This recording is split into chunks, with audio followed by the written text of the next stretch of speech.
First we're going to lay down some white cream paint to help all the other colours blend out more easily. Just using the brow pencil here to sketch out my mandala design. Using a variety of different colourful cream products, I start filling in all the shapes. I've used the Ying-Yang symbol in the middle to represent balance, so notice I'm using opposite colours either side of the mandala to create overall balance of colour.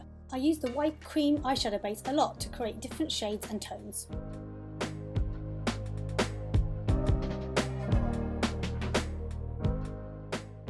I've used orange around the edge, which I thought was an effective colour to marry together all the different colours. Wait for it. Suits you so much, whoops. Just adding on that everyday highlight. And now I'm just using the same technique that we used on the chest, on the face, mapping out the design and adding on all those lovely cream colours.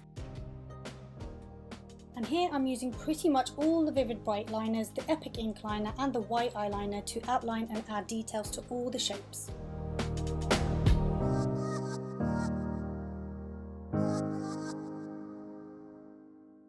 And same again for the face. Oh, and I added a last minute additional pattern in the middle there. And lastly, some bright orange lips and you're done!